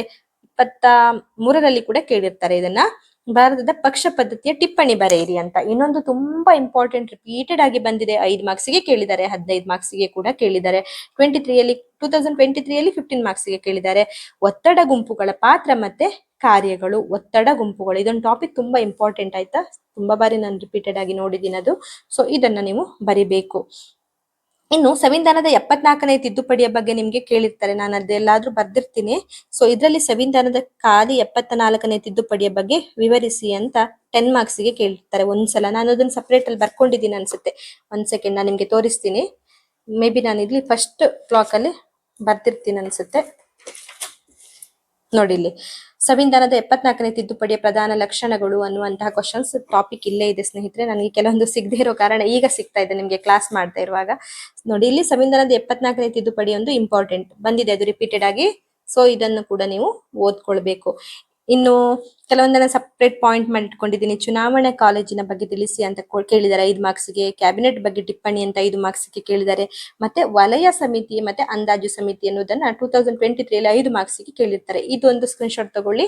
ಸಮಯ ಇದ್ದವರು 5 ಮಾರ್ಕ್ಸ್ ಅಲ್ಲಿ ಕೂಡ ಜಾಸ್ತಿ ಮಾರ್ಕ್ಸ್ ತೆಗಿಲಿಕ್ಕೆ ಸಾಧ್ಯ ಆಗುತ್ತೆ. ಸೊ ಈ ಟಾಪಿಕ್ ಗಳ ಬಗ್ಗೆ ಒಮ್ಮೆ ಕಣ್ಣು ಹಾಯಿಸಿ ನೋಡ್ಕೊಳ್ಳಿ. ನಿಮ್ಗೆ ಇನ್ನು ತುಂಬಾ ಕನ್ಫ್ಯೂಷನ್ ಇದ್ರೆ, ತುಂಬಾ ಜಾಸ್ತಿ ಕ್ವಶನ್ಸ್ ಗಳು ಹೇಳಿದ್ದಾರೆ ಇವರು ಅಂತೆಲ್ಲ ಅನ್ಸ್ಬಿಟ್ಟಿದ್ರೆ ದಯವಿಟ್ಟು ಅದ್ರಲ್ಲಿ ಕೂಡ ಫಿಲ್ಟರ್ ಮಾಡಿ ಇಂಪಾರ್ಟೆಂಟ್ ನಿಮ್ಗೆ ಎಷ್ಟೆಲ್ಲ ಆಗುತ್ತೆ ಅಷ್ಟನ್ನ ಓದ್ಕೊಳ್ಳಿ. ಅದ್ರಲ್ಲಿ ಇಂಪಾರ್ಟೆನ್ಸ್ ನ ತೆಗೆದು ನಿಮ್ಗೆ ಸದ್ಯ ಪಾಸ್ ಆಗುವಷ್ಟಂತೂ ಮಾರ್ಕ್ ಆದ್ರಿಂದ ಖಂಡಿತ ಸಿಗುತ್ತೆ. ಇನ್ನು ಕೋರ್ಸ್ 4 ಅಲ್ಲಿ ರಾಜ್ಯಶಾಸ್ತ್ರ ಕೋರ್ಸ್ 4 ಸಾರ್ವಜನಿಕ ಆಡಳಿತದಲ್ಲಿ ಬರುವಂತಹ ಇಂಪಾರ್ಟೆಂಟ್ ಚಾಪ್ಟರ್ ಗಳನ್ನ ನೋಡೋಣ. ಈ ವಿಡಿಯೋ ಸ್ವಲ್ಪ ಲೆಂತ್ ಆಗಿರುತ್ತೆ ಸ್ನೇಹಿತರೆ, ಯಾಕಂದ್ರೆ ಒಂದೊಂದು ಬುಕ್ಸ್ ಅಲ್ಲಿ 4 ಬ್ಲಾಗ್ ಗಳಿರೋದ್ರಿಂದ ಎಲ್ಲವನ್ನ ಎಕ್ಸ್ಪ್ಲೈನ್ ಮಾಡ್ತಾ ಹೋಗುವಾಗ ತುಂಬಾ ಲೆಂತ್ ಆಗುತ್ತೆ. ನಾನು ಇದು ಸಪರೇಟ್ ವಿಡಿಯೋ ಮಾಡಿದ್ರೆ ಅದು ಮಿಸ್ ಆಗುವ ಚಾನ್ಸಸ್ ಇರುತ್ತೆ. ನಿಮ್ಗೆ ಓದ್ಕೊಳ್ಳುವಾಗ ಕೂಡ ಒಂದು ಫ್ಲೋ ಅಲ್ಲಿ ಹೋಗ್ತಾ ಇರುವಾಗ ನಿಮ್ಗೆ ಡಿಸ್ಟರ್ಬ್ ಆಗ್ಬೋದು. ಸೊ ಒಂದೇ ವಿಡಿಯೋದಲ್ಲಿ ಇಂಪಾರ್ಟೆಂಟ್ ಚಾಪ್ಟರ್ ಎಲ್ಲವನ್ನ ಕೂಡ ಹೇಳ್ತೀನಿ. ವಿಡಿಯೋ ಲೆಂತ್ ಆಗಿರುತ್ತೆ, ಆದಷ್ಟು ನಾನು ಸ್ಪೀಡ್ ಆಗಿ ಹೇಳ್ತೀನಿ. ಬೇಗ ಬೇಗ ನೀವು ಪಾಯಿಂಟ್ಸ್ ಅನ್ನ ಟಿಕ್ ಮಾಡ್ಕೊಳ್ತಾ ಹೋಗಿ. ಇನ್ನು ಸಾರ್ವಜನಿಕ ಆಡಳಿತದ ಅರ್ಥ ಮತ್ತೆ ಇದು ಕೋರ್ಸ್ 4 ಅಲ್ಲಿ ಮೊದಲನೇ ಘಟಕದಲ್ಲಿ ಸಾರ್ವಜನಿಕ ಆಡಳಿತದ ಅರ್ಥ, ವ್ಯಾಖ್ಯೆ, ಸ್ವರೂಪ ಮತ್ತೆ ವ್ಯಾಪ್ತಿಯನ್ನ 2022, 2025 ಹಾಗೆ 2023 ಅಲ್ಲಿ ಕೇಳಿದ್ದಾರೆ. 15 ಮಾರ್ಕ್ಸ್ಗೆ ಇಲ್ಲ 10 ಮಾರ್ಕ್ಸ್ಗೆ ರಿಪೀಟೆಡ್ ಆಗಿ ಬರುವಂತಹ ಕ್ವಶನ್ಸ್ ಇದಾಗುತ್ತೆ. ಹಾಗಾಗಿ ಈ ಒಂದು ಚಾಪ್ಟರ್ ಏನಿದೆ ಮೊದಲನೇದಾಗಿ ರಿಪೀಟೆಡ್ ಆಗಿ ಬಂದಿದೆ. Very very important, don't miss this topic. And next ಯಾವ್ದಪ್ಪ ಅಂದ್ರೆ ಸಾರ್ವಜನಿಕ ಆಡಳಿತದ ಪ್ರಾಮುಖ್ಯತೆ ಅಂತ. ಇದು ರಿಪೀಟೆಡ್ ಆಗಿ ಬಂದಿರುತ್ತೆ. ಸಾರ್ವಜನಿಕ ಆಡಳಿತದ ಪ್ರಾಮುಖ್ಯತೆ ಅಂತ ಕೇಳ್ತಾರೆ. ಇಲ್ಲ ಮೇನ್ ಆಗಿ ಜಾಸ್ತಿ ಬಂದಿರುವಂತದ್ದು ಸಾರ್ವಜನಿಕ ಆಡಳಿತ ಮತ್ತೆ ಖಾಸಗಿ ಆಡಳಿತಕ್ಕೆ ಇರುವಂತಹ ಹೋಲಿಕೆಗಳು ಅಥವಾ ವ್ಯತ್ಯಾಸಗಳು ಅಂತ 5 to 10 ಮಾರ್ಕ್ಸ್ಗೆ ಕೇಳಿದರೆ. 15 ಮಾರ್ಕ್ಸ್ಗೆ ಕೂಡ ಇದನ್ನ ಕೇಳಿರ್ತಾರೆ. ಸೊ ಇದು ಕೂಡ ತುಂಬಾ ಇಂಪಾರ್ಟೆಂಟ್ ಆಗಿರುತ್ತೆ. ಇನ್ನೊಂದು ಯಾವ್ದಪ್ಪ ಅಂತಂದ್ರೆ ತುಂಬಾ ಇಂಪಾರ್ಟೆಂಟ್ ಆಗಿದೆ ಇದು ಕೂಡ. ಇದೆಲ್ಲ ಚಾಪ್ಟರ್ ಕೂಡ ಇಂಪಾರ್ಟೆಂಟ್ ಆಗಿರುತ್ತೆ. ಸಂಘಟನೆಯ ವಿಧಗಳು ಅಥವಾ ಸಂಘಟನೆಯ ತತ್ವಗಳು, ಇನ್ನು ಶ್ರೇಣಿ ಪದ್ಧತಿ ಅಂತ ಇವೆಲ್ಲವೂ ಕೂಡ ಇಂಪಾರ್ಟೆಂಟ್ ಆಗಿರುತ್ತೆ. ಶ್ರೇಣಿ ಪದ್ಧತಿಯನ್ನ 5 ಮಾರ್ಕ್ಗೆ ಕೇಳಿದ್ದಾರೆ. ಮತ್ತೆ ಸಂಘಟನೆಯ ವಿಧಗಳು ಮತ್ತೆ ತತ್ವಗಳನ್ನು ವಿವರಿಸಿ ಅಂತ 15 ಮಾರ್ಕ್ಸ್ಗೆ ರಿಪೀಟೆಡ್ ಆಗಿ ಕೇಳಿರ್ತಾರೆ. 2025 ಅಲ್ಲಿ ಕೂಡ ಕೇಳಿದ್ದಾರೆ, ರೀಸೆಂಟ್ ಆಗಿ ಕೇಳಿದ್ದಾರೆ. ಇನ್ನು ನೆಕ್ಸ್ಟ್ ಯಾವ್ದಪ್ಪ ಇಂಪಾರ್ಟೆಂಟ್ ಅಂತಂದ್ರೆ ವೈಜ್ಞಾನಿಕ ನಿರ್ವಹಣಾ ಸಿದ್ಧಾಂತ ಎನ್ನುವಂತಹ ಟಾಪಿಕ್ ಬಗ್ಗೆ 10 ಪ್ರಬಂಧ ಬರೆಯಿರಿ ಅಂತ 10 ಮಾರ್ಕ್ಗೆ ಕೇಳಿದ್ದಾರೆ. ವೈಜ್ಞಾನಿಕ ನಿರ್ವಹಣಾ ಸಿದ್ಧಾಂತನ ಪ್ರಬಂಧ ಬರೆಯಿರಿ ಅಂತ ಕೇಳಿದ್ದಾರೆ. ಈ ಒಂದು ಟಾಪಿಕ್ ನ 2022 ಮತ್ತೆ 2025ರಲ್ಲಿ ಕೂಡ ಕೇಳಿರ್ತಾರೆ 10 or 5 ಮಾರ್ಕ್ಸ್ಗೆ. ಸೊ ಇದೊಂದು ಮಿಸ್ ಮಾಡಬೇಡಿ. ಇನ್ನೊಂದು ತುಂಬಾ ಇಂಪಾರ್ಟೆಂಟ್ ಆದ ಟಾಪಿಕ್ ಯಾವ್ದಪ್ಪ ಅಂದ್ರೆ ಮುಖ್ಯ ಕಾರ್ಯನಿರ್ವಾಹಕರ ಕಾರ್ಯಗಳು. 15 ಮಾರ್ಕ್ಸ್ಗೆ ರಿಪೀಟೆಡ್ ಆಗಿ ಬಂದಿದೆ. 10 ಮಾರ್ಕ್ಸ್ಗೆ ಕೂಡ ಬಂದಿದೆ. ಇದು 2023 ಕೂಡ ಬಂದಿದೆ. ಸೊ ಇದು ತುಂಬಾ ಇಂಪಾರ್ಟೆಂಟ್. ಮುಖ್ಯ ಕಾರ್ಯನಿರ್ವಾಹಕರ ಕಾರ್ಯಗಳು ಅಥವಾ ವಿಧಗಳು ಅಂತ ಕೇಳ್ತಾರೆ. ಇನ್ನೊಂದು ಇಲಾಖಾ ಸಂಘಟನೆಯ ಆಧಾರ ತತ್ವಗಳು 10 ಮಾರ್ಕ್ಸ್ಗೆ ಕೇಳಿರ್ತಾರೆ. ನಿಮ್ಗೆ ಸಂಘಟನೆಯಲ್ಲೇ ಬಂದಿರುತ್ತೆ. ಸೊ ಈ ಟಾಪಿಕ್ ಅಲ್ಲಿ ಅದಿರುತ್ತೆ. ಸೊ ಓದ್ಕೋಬೇಕು ನೀವು. ಇನ್ನು ನೆಕ್ಸ್ಟ್ ಬ್ಲಾಕ್ 2 ಅಲ್ಲಿ ಯಾವ್ದು ಇಂಪಾರ್ಟೆಂಟ್ ಅಂತ ನೋಡೋದಾದ್ರೆ ಘಟಕ 2ರಲ್ಲಿ ಒಂದು ಬಾರಿ ಸಹಾಯಕ ವರ್ಗಗಳ ಕಾರ್ಯಗಳು ಅಂತ 15 ಮಾರ್ಕ್ ಕೇಳಿದ್ರೆ. ಸಹಾಯಕ ವರ್ಗಗಳ ಕಾರ್ಯನಿರ್ವಾಹಕರ ಸಹಾಯಕ ವರ್ಗಗಳ ಕಾರ್ಯಗಳು ಅಂತ 15 ಮಾರ್ಕ್ಸ್ ಕೇಳಿದ್ದಾರೆ. ಮತ್ತೆ ಇಲಾಖಾ ಸಂಘಟನೆಯ ಆಧಾರ ತತ್ವಗಳು ಅಂತ 2025ರಲ್ಲಿ 15 ಮಾರ್ಕಿಗೆ ಕೇಳಿದ್ದಾರೆ. ಇನ್ನು 2023ರಲ್ಲಿ ಕೂಡ 15 ಮಾರ್ಕಿಗೆ ಇಲಾಖೆಯ ಅರ್ಥ ಮತ್ತು ಸಂಘಟನೆಯ ಆಧಾರಗಳು ಅಥವಾ ತತ್ವಗಳ ಬಗ್ಗೆ 2025 2023ರಲ್ಲಿ ಕೇಳಿದ್ರೆ. ಸೊ ಇದು ತುಂಬಾ ಇಂಪಾರ್ಟೆಂಟ್ ಆಗಿರುತ್ತೆ. ಇನ್ನು ಸಾರ್ವಜನಿಕ ನಿಗಮದ ಅರ್ಥವನ್ನ ಲಕ್ಷಣಗಳನ್ನ ವ್ಯಾಖ್ಯಾನಿಸಿ ಅಂತ 15 ಮಾರ್ಕಿಗೆ ಒಮ್ಮೆ ಕೇಳಿದ್ದಾರೆ ಈ ಚಾಪ್ಟರ್ ಅನ್ನ. ಇನ್ನು ನೆಕ್ಸ್ಟ್ ಯಾವ್ದಪ್ಪ ಇಂಪಾರ್ಟೆಂಟ್ ಅಂತ ಹೇಳೋದಾದ್ರೆ ನೇಮಕಾತಿ ಪ್ರಕ್ರಿಯೆ ಮತ್ತೆ ವಿಧಗಳನ್ನ ತಿಳಿಸಿ ಅಂತ 15 ಮಾರ್ಕ್ ಕೇಳಿದ್ದಾರೆ. ನೇಮಕಾತಿಯ ಪ್ರಕ್ರಿಯೆ ಮತ್ತೆ ವಿಧಗಳನ್ನ ಕೇಳಿದ್ದಾರೆ. ನೇಮಕಾತಿಯ ಗುಣ ಮತ್ತೆ ಅವಗುಣಗಳು ಅಂತ 15 ಮಾರ್ಕಿಗೆ ಕೇಳಿದ್ದಾರೆ. ನೇಮಕಾತಿಯ ಗುಣ ಮತ್ತೆ ಅವಗುಣಗಳನ್ನ 15 ಮಾರ್ಕಿಗೆ, ಪ್ರಕ್ರಿಯೆ ಮತ್ತೆ ವಿಧಗಳನ್ನ ಕೂಡ 15 ಮಾರ್ಕಿಗೆ ರಿಪೀಟೆಡ್ ಆಗಿ ಕೇಳಿದ್ದಾರೆ. ಮತ್ತೆ ಇದರ ಒಳಗಡೆ ಇರುತ್ತೆ ಬಾಹ್ಯ ನೇಮಕಾತಿ ಮತ್ತೆ ಆಂತರಿಕ ನೇಮಕಾತಿ ಕುರಿತು ಚರ್ಚಿಸಿ ಅಂತ 2023ರಲ್ಲಿ 15 ಮಾರ್ಕ್ ಕೇಳಿದ್ದಾರೆ. ಇದು ಕೂಡ ತುಂಬಾ ಇಂಪಾರ್ಟೆಂಟ್ ಆಗಿರುತ್ತೆ ಬ್ಲಾಕ್ 2 ಅಲ್ಲಿ. ಇನ್ನು ಬ್ಲಾಕ್ 3 ಅಲ್ಲಿ ಯಾವ್ದೆಲ್ಲ ಇಂಪಾರ್ಟೆನ್ಸ್ ಇದೆ ಅಂತ ನೋಡೋದಾದ್ರೆ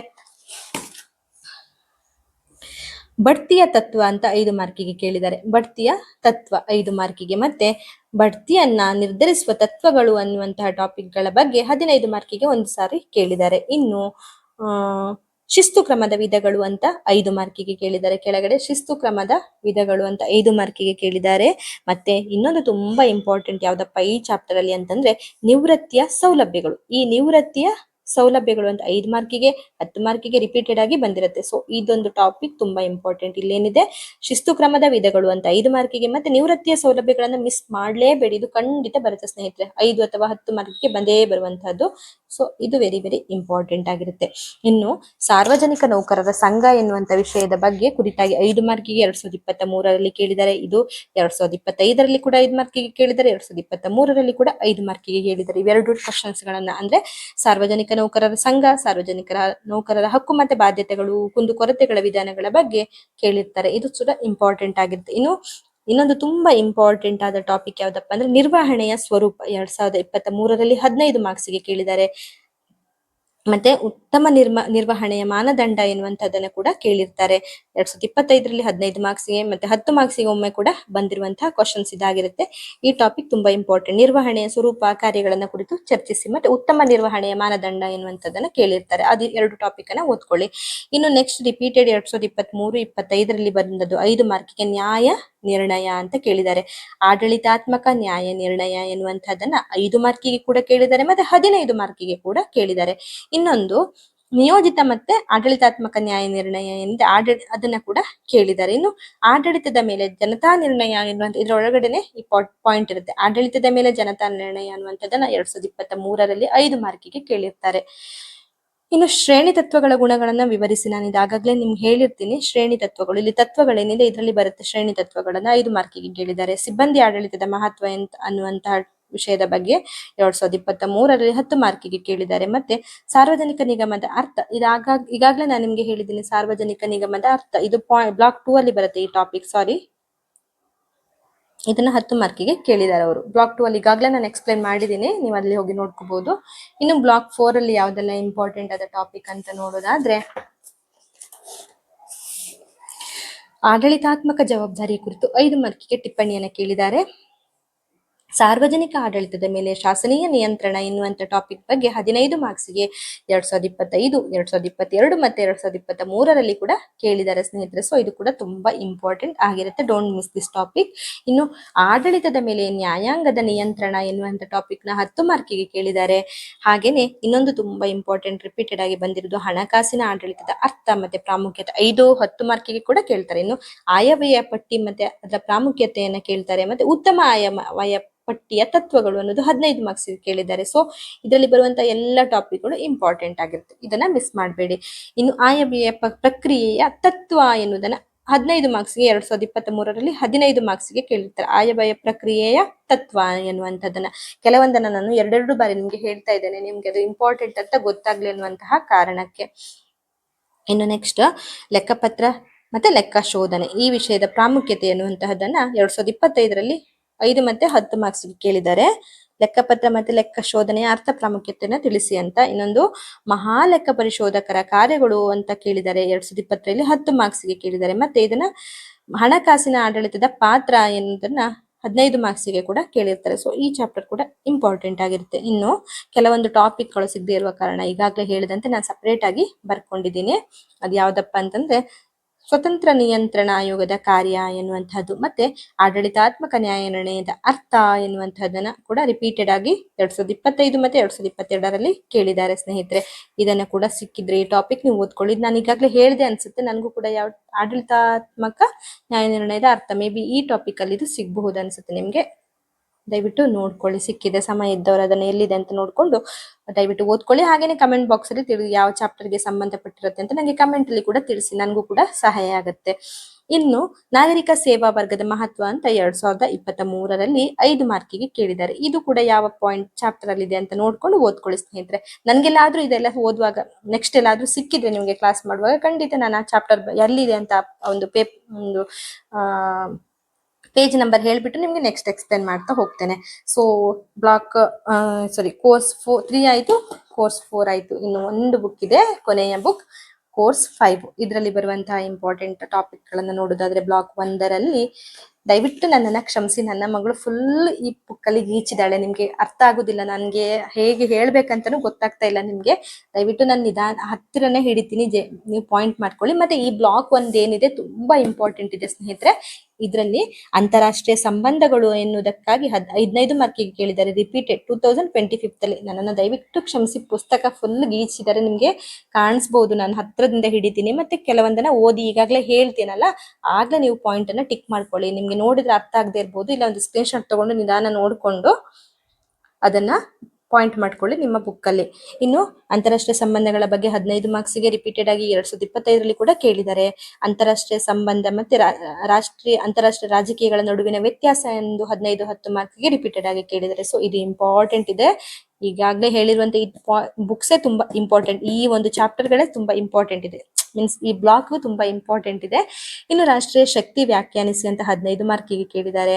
ನೋಡಿ 2025-23ಯಲ್ಲಿ ಕೇಳಿದ್ದಾರೆ. ಇದು ತುಂಬಾ ಇಂಪಾರ್ಟೆಂಟ್, ರಿಪೀಟೆಡ್ ಆಗಿ ಬಂದಿದೆ. ರಾಷ್ಟ್ರೀಯ ಶಕ್ತಿಯ ಪ್ರಾಮುಖ್ಯತೆ ಕೇಳಿದ್ದಾರೆ, ರಾಷ್ಟ್ರೀಯ ಶಕ್ತಿಯ ಮೂಲಾಂಶಗಳು ಕೇಳಿದ್ದಾರೆ, ಮತ್ತೆ ರಾಷ್ಟ್ರೀಯ ಶಕ್ತಿಯ ಗೋಚರ ಅಂಶಗಳು ಅಂತ 15 ಮಾರ್ಕಿಗೆ ಕೇಳಿದ್ದಾರೆ. ಸೊ ಇದನ್ನ ವೆರೈಟಿ ಆಗಿ ಒಂದು ಟಾಪಿಕ್ ಅಲ್ಲೇ ಕ್ವಶನ್ ಕೇಳ್ತಾರೆ. ರಾಷ್ಟ್ರೀಯ ಶಕ್ತಿಯ ವ್ಯಾಖ್ಯಾನಿಸಿ ಅಂತಾರೆ, ಅರ್ಥ ಸ್ವರೂಪ ಪ್ರಾಮುಖ್ಯತೆ ಹೇಳಿ ಅನ್ಬಹುದು, ಇಲ್ಲ ರಾಷ್ಟ್ರೀಯ ಶಕ್ತಿಯ ಮೂಲಾಂಶಗಳು, ಇಲ್ಲ ರಾಷ್ಟ್ರೀಯ ಶಕ್ತಿಯ ಗೋಚರ ಅಂಶಗಳು ಅಂತ 15 ಮಾರ್ಕಿಗೆ ಕೇಳ್ತಾರೆ. ಸೊ ಇದು ತುಂಬಾ ಇಂಪಾರ್ಟೆಂಟ್ ಆದ ಟಾಪಿಕ್ ಆಗಿರುತ್ತೆ.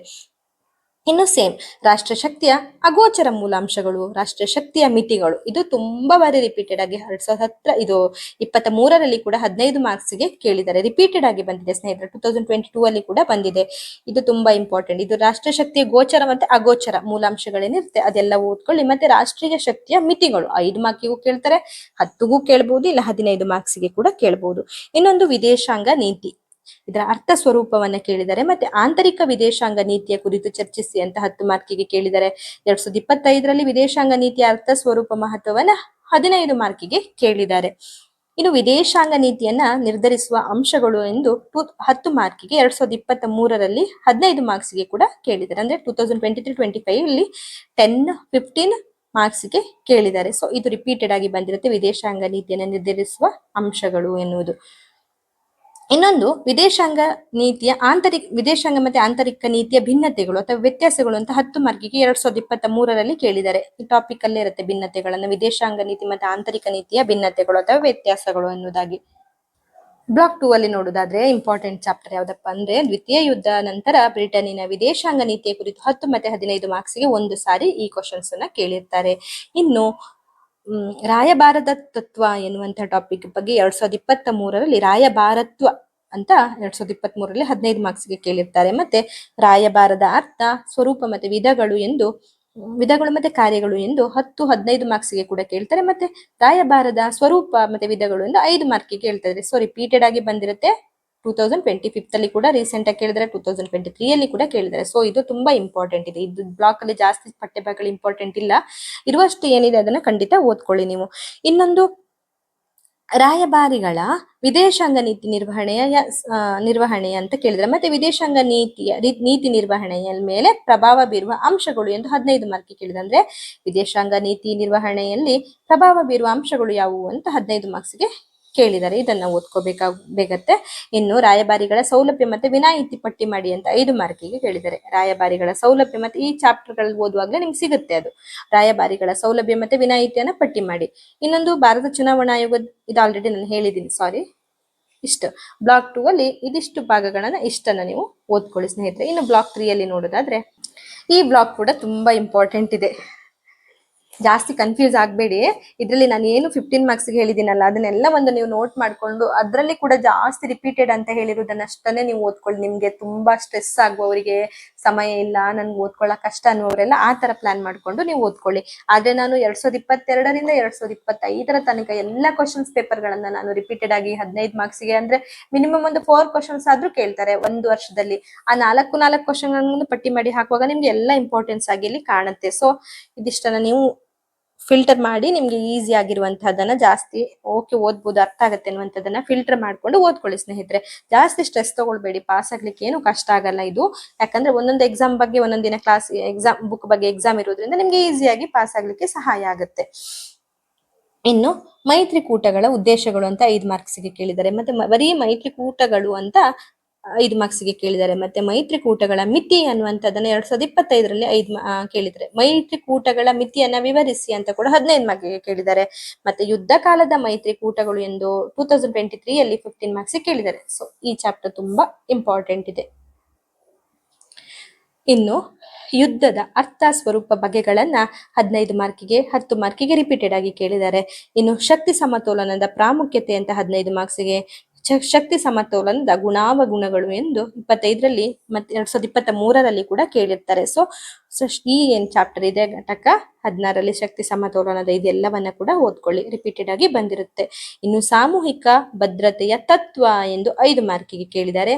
ಸಾಮೂಹಿಕ ಭದ್ರತೆಯ ಅರ್ಥ ಮತ್ತೆ ಸ್ವರೂಪ ವಿವರಿಸಿ ಎಂದು 10 ಮಾರ್ಕಿಗೆ ಕೂಡ ಕೇಳಿದ್ದಾರೆ. ಇನ್ನೊಂದು ವಿಶ್ವಸಂಸ್ಥೆಯ ಬಗ್ಗೆ ಕೇಳಿ, ಸಾಮೂಹಿಕ ಭದ್ರತೆಯಲ್ಲಿ ವಿಶ್ವಸಂಸ್ಥೆಯ ಪಾತ್ರ ಎನ್ನುವಂತಹದನ್ನ 15 ಮಾರ್ಕಿಗೆ ಒಂದು ಸಾರಿ ಕೇಳಿದ್ದಾರೆ. ಸಾಮೂಹಿಕ ಭದ್ರತೆಯಲ್ಲಿ ವಿಶ್ವಸಂಸ್ಥೆಯ ಪಾತ್ರ. ಇನ್ನು ಅಂತಾರಾಷ್ಟ್ರೀಯ ವಿವಾದಗಳು ಮತ್ತೆ ವಿಧಾನಗಳ ಬಗ್ಗೆ ರಿಪೀಟೆಡ್ ಆಗಿ 15 ಮಾರ್ಕ್ಸ್ಗೆ ಕೇಳಿದ್ದಾರೆ. ಇನ್ನೊಂದು ಪ್ರಶ್ನೆ ಸ್ನೇಹಿತರೆ ತುಂಬಾ ಬಾರಿ ಬಂದಿದೆ, ಆದಷ್ಟು ಇದನ್ನ ಓದ್ಕೊಳ್ಳಿ. ಯಾವ ಚಾಪ್ಟರ್ ಅಲ್ಲಿ ಇದೆ ಅಂತ ನೀವು ದಯವಿಟ್ಟು ಸಿಕ್ಕಿದ್ರೆ ನನಗೆ ಕೂಡ ಕಮೆಂಟ್ ಅಲ್ಲಿ ತಿಳಿಸಿ. ನಿಶಸ್ತ್ರೀಕರಣ ಎನ್ನುವಂತ ಈ ಟಾಪಿಕ್ ಅನ್ನ 5 ಮಾರ್ಕಿಗೆ 10 ಮಾರ್ಕಿಗೆ ಕೇಳಿದ್ದಾರೆ. ರಿಪೀಟೆಡ್ ಆಗಿ ಬಂದಿದೆ. 2023ಯಲ್ಲಿ 2025ಅಲ್ಲಿ ಕೇಳಿರೋದ್ರಿಂದ ಖಂಡಿತ ನೆಕ್ಸ್ಟ್ ಎಕ್ಸಾಮ್ ಅಲ್ಲಿ ಕೂಡ ಅದು 5, 10 or 15 ಮಾರ್ಕ್ಸಿಗೂ ಬರುವಂತ ಸಾಧ್ಯತೆ ಇರುತ್ತೆ. ದಯವಿಟ್ಟು ಇದನ್ನ ಮಿಸ್ ಮಾಡಬೇಡಿ. Very very important. ಈಗಾಗಲೇ ಹಾಕಿದ್ದೀನಿ. ಎಕ್ಸಾಕ್ಟ್ಲಿ ಯಾವ ಟಾಪಿಕ್ ಯಾವ ಭಾಗದಲ್ಲಿದೆ ಪಠ್ಯ ಭಾಗದಲ್ಲಿ ಅಂತ ನನಗೂ ಕೂಡ ಸಿಗದೇ ಇರೋ ಕಾರಣ ಮತ್ತೆ ರಿಪೀಟೆಡ್ ಆಗಿ ಬಂದಿರುವಂತ ಕಾರಣ ನಾನು ಸಪರೇಟ್ ಆಗಿ ಬರ್ಕೊಂಡಿದ್ದೀನಿ. ಇನ್ನೊಂದು ರಾಷ್ಟ್ರ ಸಂಘದ ಸಫಲತೆಗಳು ಎನ್ನುವಂಥದ್ದನ್ನ 5 ಮಾರ್ಕಿಗೆ ಕೇಳಿದ್ದಾರೆ. ಇದು ಕೂಡ ಯಾವ ಟಾಪಿಕ್ ಅಲ್ಲಿ ಇದೆ ಅಂತ ನೋಡ್ಕೊಂಡು ಒಮ್ಮೆ ಮಾತ್ರ ಕೇಳಿದ್ದಾರೆ. ಸಮಯ ಇದ್ದವರು ಈ ಟಾಪಿಕ್ ಅನ್ನ ಕೂಡ ಓದ್ಕೊಳ್ಳಿ ಸ್ನೇಹಿತರೆ. ಇನ್ನು ಅದು ಪೊಲಿಟಿಕಲ್ ಸೈನ್ಸ್ ನಲ್ಲಿರುವಂತಹ ಕೋರ್ಸ್ 5 ಕೊನೆಯ ಬ್ಲಾಕ್ ಅನ್ನ ನೋಡೋದಾದ್ರೆ, ಸಾರಿ ಬ್ಲಾಕ್ 4 ಅಲ್ಲಿದೆ ನಿಶಸ್ತ್ರೀಕರಣ ಎನ್ನುವಂತ ಟಾಪಿಕ್. ಈಗಾಗಲೇ ನಾನು ಎಲ್ಲಿದೆ ಅಂತ ಹೇಳ್ತಾ ಇದ್ದೀನಿ ನಿಮ್ಮ ಹತ್ರ. ಬ್ಲಾಕ್ ನೋಡಿ, ಬ್ಲಾಕ್ 3 ಅಲ್ಲಿದೆ. ನಾನು ಈಗಾಗಲೇ ನಿಮ್ಗೆ ಎಷ್ಟೊಂದು ಎಕ್ಸ್ಪ್ಲೇನ್ ಮಾಡಿದೆ, ಎಲ್ಲಿದೆ ಅಂತ ಸಿಗ್ತಾ ಇಲ್ಲ ಅಂತ. ನೋಡಿ, ಈಗ ಈ ನಿಶಸ್ತ್ರೀಕರಣ ಎನ್ನುವಂತ ಟಾಪಿಕ್ ಯಾವ ಭಾಗದಲ್ಲಿದೆ ಅಂತಂದ್ರೆ ಬ್ಲಾಕ್ 4 ಅಲ್ಲಿ ಮೊದಲ ಅಧ್ಯಾಯವಾಗಿರುತ್ತೆ. ಕೆಲವೊಂದು ನನಗೆ ನಾನು ಟಿಕ್ ಮಾಡುವಾಗ ಎಷ್ಟು ಹುಡುಕಿದ್ರು ಕೂಡ ಸಿಗ್ತಾ ಇಲ್ಲ. ಈಗ ನಿಮ್ಗೆ ವಿಡಿಯೋ ಮಾಡ್ತಾ ಇರುವಾಗ ನನಗೆ ಸಿಗ್ತಾ ಇದೆ. ಸೊ ಸಾರಿ ಸ್ನೇಹಿತರೆ. ನಿಶಸ್ತ್ರೀಕರಣ ಎನ್ನುವಂತ ಈ ಒಂದು ಪಠ್ಯ ಭಾಗ ರಿಪೀಟೆಡ್ ಆಗಿ ಬಂದಿದೆ. 10, 15 ಮತ್ತೆ 5 ಮಾರ್ಕ್ಸ್ಗೆ ರಿಪೀಟೆಡ್ ಆಗಿ ಬಂದಿದೆ. ಆ ಪಠ್ಯ ಭಾಗ ಇಲ್ಲೇ ಇದೆ. ಬ್ಲಾಕ್ 4 ಅಲ್ಲಿ ಕೊನೆಯ ಅಧ್ಯಾಯದಲ್ಲಿ ತುಂಬಾ ಇಂಪಾರ್ಟೆಂಟ್ ಇದೆ. ಇದನ್ನೊಂದು ಓದ್ಕೊಳ್ಳಿ. ತುಂಬಾ ಬಂದಿದೆ. 5, 10 ಮತ್ತೆ 15 ಮಾರ್ಕ್ಸ್ಗೆ ಕೇಳಿರುವಂತ ಕ್ವಶನ್ಸ್ ರಿಪೀಟೆಡ್ ಆಗಿ ಬಂದಿದೆ. ಸೊ ಇದನ್ನು ಓದ್ಕೊಳ್ಳಿ. ಇನ್ನು ಅಂತಾರಾಷ್ಟ್ರೀಯ ಕಾನೂನಿನ ಅರ್ಥ ಮತ್ತೆ ಪ್ರಾಮುಖ್ಯತೆ ಎಂದು ರಿಪೀಟೆಡ್ ಆಗಿ 10 ಮಾರ್ಕ್ಸ್ಗೆ ಕೇಳಿದ್ದಾರೆ. 2025 ಅಲ್ಲಿ ಕೂಡ ಕೇಳಿದ್ದಾರೆ. ಇದು ಇಂಪಾರ್ಟೆಂಟ್. ಮತ್ತೆ ಅಂತಾರಾಷ್ಟ್ರೀಯ ಕಾನೂನಿಗೂ ಮತ್ತೆ ರಾಷ್ಟ್ರೀಯ ಕಾನೂನಿಗೂ ಇರುವಂತಹ ವ್ಯತ್ಯಾಸಗಳು ಅಂತ ಒಮ್ಮೆ ಕೇಳಿದ್ದಾರೆ. ಇನ್ನು 5 ಮಾರ್ಕ್ಸ್ಗೆ ಇಂಪಾರ್ಟೆಂಟ್ ಬರುದು ಮತ್ತೆ 10 ಮಾರ್ಕ್ಸ್ಗೂ ಕೂಡ ಅದನ್ನ ಕೇಳಿರುವಂತಹದ್ದು ಲೀಗ್ ಆಫ್ ನೇಷನ್ಸ್ ಅನ್ನುವಂತಹ ಕ್ವಶನ್ಸ್ ಅನ್ನು ಕೇಳಿದ್ದಾರೆ. ಇನ್ನು ವಿಶ್ವಸಂಸ್ಥೆಯ ಉಗಮ ಅಂತ ಕೇಳಿದ್ದಾರೆ, ರಚನೆ, ಪಾತ್ರ ಅಂತ ಕೇಳಿದ್ದಾರೆ. ವಿಶ್ವಸಂಸ್ಥೆಯ ಉದ್ದೇಶಗಳು ಎನ್ನುವುದನ್ನ 5 ಮಾರ್ಕ್ಸ್ಗೆ ಕೇಳಿದ್ದಾರೆ. ಹಾಗೇನೆ ವಿಶ್ವಸಂಸ್ಥೆಯ ಸಾಧನೆಗಳು ಮತ್ತೆ ವೈಫಲ್ಯಗಳು ಅಥವಾ ವಿಫಲತೆಗಳು ಎನ್ನುವುದನ್ನ 10 ಮಾರ್ಕಿಗೆ ಕೂಡ ಕೇಳಿದ್ದಾರೆ. ಸೊ ಇದೊಂದು ಟಾಪಿಕ್ ತುಂಬಾ ಇಂಪಾರ್ಟೆಂಟ್ ಇದೆ, ಓದ್ಕೊಳ್ಳೇಬೇಕು. ವಿಶ್ವಸಂಸ್ಥೆಯ ಉಗಮ, ರಚನೆ, ಪಾತ್ರ ಮತ್ತೆ ಸಾಧನೆಗಳು ಮತ್ತೆ ವೈಫಲ್ಯತೆಗಳು ಅಥವಾ ವಿಫಲತೆಗಳು ತುಂಬಾ ಇಂಪಾರ್ಟೆಂಟ್ ಇದೆ. ಇನ್ನೊಂದು ಅಲಿಪ್ತ ನೀತಿ ಅನ್ನೋದನ್ನ 10 ಮಾರ್ಕಿಗೆ ಕೂಡ ಕೇಳಿದ್ದಾರೆ 23ರಲ್ಲಿ, ಹಾಗೆ 5 ಮಾರ್ಕ್ಸ್ಗೆ ಕೂಡ ಬಂದಿರುವಂತದ್ದು. ಅಲಿಪ್ತ ನೀತಿಯ ಬಗ್ಗೆ ಒಂದ್ ಸ್ವಲ್ಪ ನೋಡ್ಕೊಳ್ಬೇಕಾಗತ್ತೆ. ಇನ್ನೊಂದು ಅಂತಾರಾಷ್ಟ್ರೀಯ ರಾಜಕೀಯದಲ್ಲಿ ಸಾರ್ಕ್ ರಾಷ್ಟ್ರಗಳ ಪಾತ್ರ. ಅಂತಾರಾಷ್ಟ್ರೀಯ ರಾಜಕೀಯದಲ್ಲಿ ಸಾರ್ಕ್ ರಾಷ್ಟ್ರಗಳ ಪಾತ್ರ ಇದು 10 ಮಾರ್ಕ್ಗೆ ಮತ್ತೆ 5 ಮಾರ್ಕ್ಸ್ಗೆ ಕೂಡ ಕೇಳಿದರೆ, ಒಮ್ಮೆ 23ಯಲ್ಲಿ ಕೂಡ ಕೇಳಿರ್ತಾರೆ. ಸೊ ಇದಿಷ್ಟು ಕೂಡ ತುಂಬಾ ಇಂಪಾರ್ಟೆಂಟ್ ಆದ ಚಾಪ್ಟರ್ಗಳ ಬಗ್ಗೆ ನಾನು ಹೇಳಿದ್ದೀನಿ. ಸೊ ನಮ್ಗೆ ರಾಜ್ಯಶಾಸ್ತ್ರದಲ್ಲಿ 3 ಬುಕ್ಗಳಿದೆ. ಒಂದೊಂದು ಬುಕ್ಗಳಲ್ಲಿ ಕೂಡ 4 ಬ್ಲಾಕ್ಗಳಿವೆ. ಎಲ್ಲ ಬ್ಲಾಕ್ಗಳಲ್ಲಿ ತುಂಬಾ ಇಂಪಾರ್ಟೆಂಟ್ ಆದ ಕ್ವಶನ್ಸ್ಗಳೇ ಇರೋದ್ರಿಂದ ನೀವು ನಾನು ಜಾಸ್ತಿ ರಿಪೀಟೆಡ್ ಅಂತ ಹೇಳಿರೋದು ಮತ್ತೆ ಕೆಲವೊಂದು ಇಯರ್ನೆಲ್ಲ ಎಕ್ಸ್ಪ್ಲೇನ್ ಮಾಡಿದ್ದೀನಲ್ಲ, ಅದನ್ನೆಲ್ಲ ಸಪ್ರೇಟ್ ಆಗಿ ಪಾಯಿಂಟ್ ಮಾಡ್ಕೊಂಡು ಇಟ್ಕೊಳ್ಳಿ. ಅದರಲ್ಲಿ ನಿಮ್ಗೆಲ್ಲ ಈಸಿ ಆಗಿರುವಂತ ಟಾಪಿಕ್ಗಳು ಯಾವ್ದಿದೆ ಅದನ್ನೆಲ್ಲ ಸೆಲೆಕ್ಟ್ ಮಾಡ್ಕೊಂಡು ಅದನ್ನ ಇನ್ನೊಂದ್ಸಲ ಫಿಲ್ಟರ್ ಮಾಡ್ಕೊಂಡು ಓದ್ಕೊಳ್ಳಿ ಸ್ನೇಹಿತರೆ. ಅವತ್ತು ಕನ್ಫ್ಯೂಷನ್ ಆದ್ರೆ ನಾವು ಒಂದ್ಸಲ ಕನ್ಫ್ಯೂಷನ್ ಅಂತ ಅನ್ಕೊಂಡ್ರೆ ಅದು ತುಂಬಾ ಕನ್ಫ್ಯೂಷನ್ ಆಗ್ಬಿಡುತ್ತೆ ನಮ್ಗೆ. ಏನು ಸ್ಟ್ರೆಸ್ ತಗೊಳ್ದೆ ಪಾಯಿಂಟ್ ವೈಸ್ ಅಲ್ಲಿ ಬರ್ಕೊಳ್ಳಿ ಸಪ್ರೇಟ್ ಬುಕ್ ಅಲ್ಲಿ ಇಂಪಾರ್ಟೆನ್ಸ್ ನ. ಅದ್ರಲ್ಲಿ ನಿಮ್ಗೆ ಯಾವ್ದೆಲ್ಲ ಈಸಿ ಆಗುತ್ತೆ ಅದನ್ನೆಲ್ಲ ಓದ್ಕೊಳ್ಳಿ. ಅಟ್ಲೀಸ್ಟ್ ಈಗ 15 ಮಾರ್ಕ್ಸ್ ಇದು ನಾನೊಂದು 20 ಆದ್ರೂ ಹೇಳಿರ್ತೀನಿ ನಿಮ್ಗೆ, ಒಂದು ನಿಯರ್ಲಿ 10 to 15 ಕ್ವಶನ್ಸ್ ಆದ್ರೂ ಹೇಳಿರ್ತೀನಿ ಅಂದ್ರೆ ಅದರಲ್ಲಿ ಅಟ್ಲೀಸ್ಟ್ ಒಂದು 7-8 ಕ್ವಶನ್ ಆದ್ರೂ ಓದ್ಕೊಳ್ಳಕ್ಕೆ ಟ್ರೈ ಮಾಡಿ. ಇವತ್ತಿಂದನೇ ನೀವು ಓದ್ಕೊಂಡ್ರು ನಿಮ್ಗೆ ಅಟ್ಲೀಸ್ಟ್ ಓದಕ್ಕೆ ಸಮಯ ತುಂಬಾ ಸಿಗುತ್ತೆ, ಓದ್ಕೊಂಡಿರೋದು ನೆನಪು ಕೂಡ ಇರುತ್ತೆ. ಇನ್ನು 5 ಮಾರ್ಕ್ಸ್ ಅಲ್ಲಿ ಹೇಳಿರುವಂತಹದ್ದನ್ನ ಕೂಡ ಓದ್ಕೊಳ್ಳಿ. ಸಪ್ರೇಟ್ ಒಂದು 5 ಮಾರ್ಕ್ಸ್, 10 ಮಾರ್ಕ್ಸ್ ಮತ್ತೆ 15 ಮಾರ್ಕ್ಸ್ ಇದು ಕ್ವಶನ್ಸ್ ನೇ ಬರ್ಕೊಳ್ಳಿ. ಅದರಲ್ಲಿ ಫಿಲ್ಟರ್ ಮಾಡ್ಕೊಂಡು ಓದ್ಕೊಳ್ತಾ ಹೋದ್ರೆ ಕಷ್ಟ ಆಗಲ್ಲ ಮತ್ತೆ ಕನ್ಫ್ಯೂಷನ್ ಕೂಡ ಇರಲ್ಲ. ಇದೆಲ್ಲವೂ ಕೂಡ 2022ರಿಂದ 25ರ ತನಕ ಬಂದಂತಹ ಇಂಪಾರ್ಟೆಂಟ್ ಕ್ವಶನ್ಸ್ ಆಗಿರೋದ್ರಿಂದ ಎಲ್ಲವೂ ಕೂಡ ಇಂಪಾರ್ಟೆಂಟ್. ಅದರಲ್ಲಿ ಕೂಡ ನಿಮ್ಗೆ ಯಾವ್ದೆಲ್ಲ ಈಸಿ ಆಗುತ್ತೆ, ಒಳ್ಳೆ ಮಾರ್ಕ್ಸ್ ಪಡಿಬೇಕು ಅನ್ನುವರು ಎಲ್ಲವನ್ನ ಓದ್ಕೊಳ್ಳಿ ಇವತ್ತಿಂದಾನೆ. ಜಸ್ಟ್ ಪಾಸ್ ಆದ್ರೂ ಸಾಕಪ್ಪ ಅನ್ನುವರು ಫಿಲ್ಟರ್ ಮಾಡ್ಕೊಂಡು ಓದ್ಕೊಳ್ಳಿ. ಮತ್ತೆ ಇದರಲ್ಲಿ ಬರುವಂತಹ ಇಂಪಾರ್ಟೆಂಟ್ ಆದ ಚಾಪ್ಟರ್ಗಳು ಯಾವ್ದಿದೆ ಅದರ ಕ್ಲಾಸ್ ಅನ್ನ ನಾನು ಆದಷ್ಟು ಬೇಗ ವಿಡಿಯೋ ಮಾಡಿ ಹಾಕ್ತೇನೆ. ಈ ವಿಡಿಯೋದಲ್ಲಿ ನಿಮ್ಗೆ ಏನಾದ್ರೂ ಅಭಿಪ್ರಾಯಗಳಿದ್ದಲ್ಲಿ ದಯವಿಟ್ಟು ನನಗೆ ಕಮೆಂಟ್ ಮೂಲಕ ತಿಳಿಸಿ. ನಾನು ಸಪರೇಟ್ ಆಗಿ ಬರ್ಕೊಂಡಿರುವಂತಹ ಟಾಪಿಕ್ ಗಳನ್ನೆಲ್ಲ ಸ್ಕ್ರೀನ್ ಶಾಟ್ ತಗೊಂಡು ಸಮಯ ಇದ್ದವರು ಓದ್ಕೊಳ್ಳಿ. ಕೆಲವೊಂದು ಬರ್ಕೊಂಡಿರೋ ಟಾಪಿಕ್ಗಳು ನನಗೆ ವಿಡಿಯೋ ಮಾಡುವಾಗ ಸಿಕ್ಕಿದೆ, ನಾನು ಆ ಟಾಪಿಕ್ ಅಲ್ಲಿ ಅದನ್ನ ಹೇಳಿದ್ದೀನಿ, ಅಲ್ಲಿ ಕೂಡ ಪಾಯಿಂಟ್ ಮಾಡ್ಕೊಂಡು ಓದ್ಕೊಳ್ಳಿ. ಯಾರೆಲ್ಲ ನನ್ನ ಚಾನೆಲ್ ನ ಸಬ್ಸ್ಕ್ರೈಬ್ ಮಾಡಿಲ್ಲ ದಯವಿಟ್ಟು ಚಾನೆಲ್ ನ ಸಬ್ಸ್ಕ್ರೈಬ್ ಮಾಡಿ. ಈ ವಿಡಿಯೋ ತುಂಬಾ ಲೆಂತ್ ಇದೆ, ನಾನು ಸಪರೇಟ್ ವಿಡಿಯೋ ಮಾಡಿಲ್ಲ, ಯಾಕಂದ್ರೆ ಮಿಸ್ ಆಗ್ಬಾರ್ದು. ಓವರ್ ಆಲ್ ಒಂದು ಸಬ್ಜೆಕ್ಟ್ ಫುಲ್ ಒಂದೇ ವಿಡಿಯೋದಲ್ಲಿ ಇರ್ಲಿ ಅನ್ನುವ ಕಾರಣಕ್ಕೆ ಸ್ವಲ್ಪ ವಿಡಿಯೋ ಲೆಂತ್ ಆಗಿದೆ ಸ್ನೇಹಿತರೆ. ಧನ್ಯವಾದಗಳು.